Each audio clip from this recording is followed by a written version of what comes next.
The CEO fired a single dad mechanic, not knowing he was the genius behind every race car. In the roaring heart of Apex Motorsports, where million-dollar race cars screamed down the track and sponsors poured in champagne, lived a quiet man few noticed. His name was Alex Rivera. 38 years old, grease permanently etched under his fingernails, Alex was the head mechanic in the lower garage. Every morning at 5:30 a.m., he dropped his 10-year-old daughter Mia at her aunt's before heading to work. Mia's mother had left them 3 years ago, chasing a better life.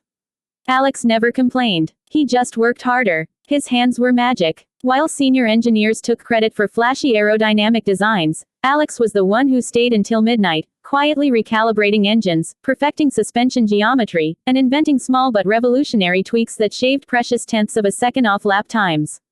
The team's winning streak. It wasn't the big-budget simulations or celebrity drivers. It was Alex's secret modifications, undocumented, unpatented, born from years of listening to engines like they were old friends. But corporate life doesn't reward quiet geniuses.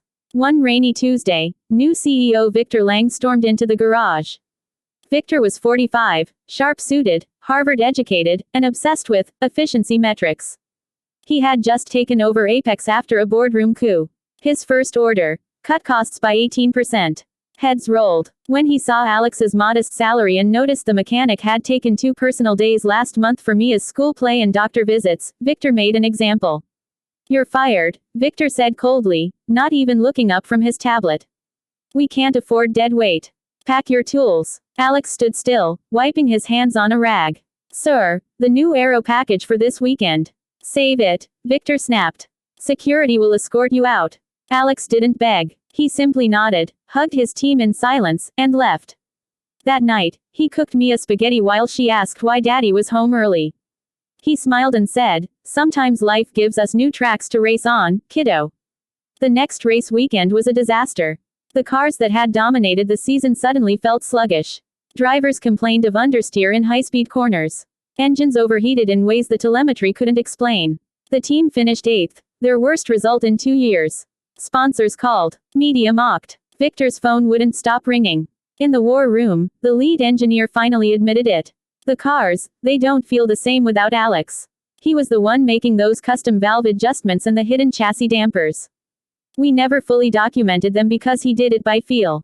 Victor laughed bitterly. "You're telling me one fired mechanic was carrying the entire program?" The data didn't lie. Every major victory in the past 18 months had Alex's invisible fingerprints. The genius wasn't in the boardroom slides, it was in the grease-stained hands of a single dad who understood machines better than most PhDs. 2 weeks later, Victor stood outside a small auto repair shop on the edge of town. The sign read, "Rivera Repairs." Inside, Alex was under an old pickup truck, helping a local farmer while Mia did homework at a nearby desk. Victor cleared his throat. "Mr. Rivera, we need you back." Alex slid out, wiping his hands. His voice was calm. "I'm not interested in being dead weight anymore." Victor swallowed his pride. "We lost the last 2 races. Sponsors are threatening to pull out. I was wrong. I didn't see your value. Name your salary. Double it. Triple it." Alex looked at Mia, who was watching curiously.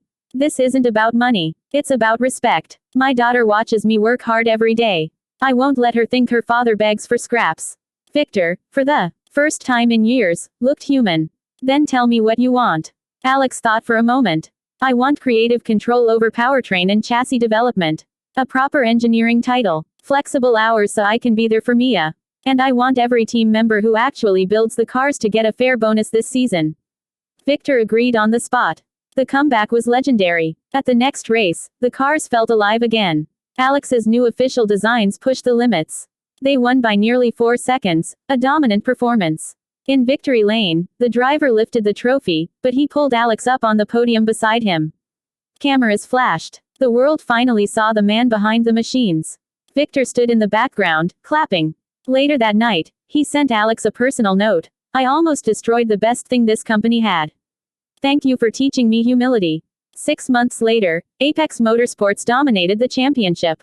Alex bought a small house with a backyard for Mia. She joined the paddock on race weekends, wearing tiny noise-canceling headphones, proud of her dad.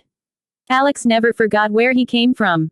He started a mentorship program for young mechanics, especially single parents, teaching them that real genius often hides in overalls, not suits. Victor Lang. He still runs the company, but now he walks the garage floor every week, listening to the people who actually touch the cars.